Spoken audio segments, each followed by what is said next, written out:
नमस्कार मित्रांनो, एक नवीन ध्येय आणि मनात आदर घेऊन मी आज घरून निघालो आहे.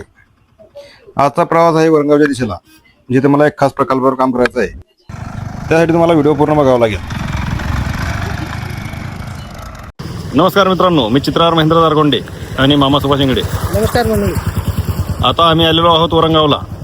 आता आम्ही करतोय वामननगरचं गेट. तर आता तुम्ही पाहून घ्या की गेट कसं आहे आणि पेंडिंग झाल्यावरती कसं दिसेल.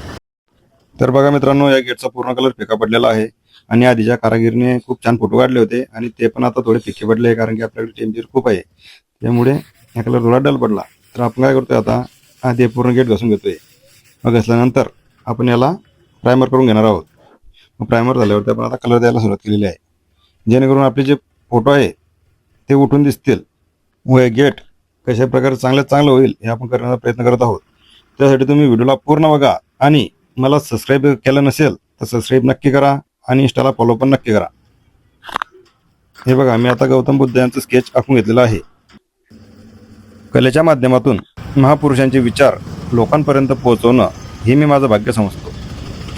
वरंगाव येथील गेटवर महामानव डॉक्टर बाबासाहेब आंबेडकर, क्रांतीसूर्य महात्मा ज्योतिबा फुले आणि शांतीदूत गौतम बुद्ध यांची भव्य प्रतिमा साकारायला मी सुरुवात केली आहे.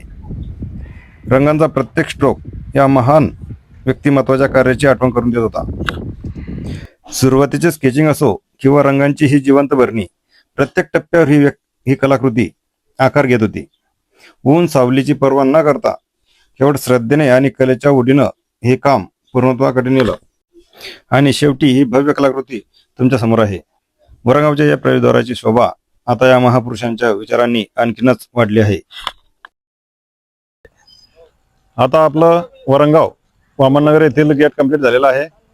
तर तुम्ही पाहू शकता की पेंटिंग कसं झालं. आता रात्रीचे 9 वाजले आणि आजचा शेवटचा दिवस असल्यामुळे थोडा टाइम झाला, म्हणून गेट पूर्ण फायनल्स करून घेतला. तर रात्रीमुळे एक चांगला क्लिअर दिसत नाही आहे. तर मी जो संध्याकाळचा फोटो तो व्हिडिओमध्ये ॲड करेल. तरी माझ्या व्हिडिओला लाईक, कमेंट, शेअर मात्र नक्की करा आणि आपल्या भागातील माणसाला सपोर्ट करा. धन्यवाद आणि सर्वांना माझ्याकडून भीम जयंतीच्या हार्दिक शुभेच्छा.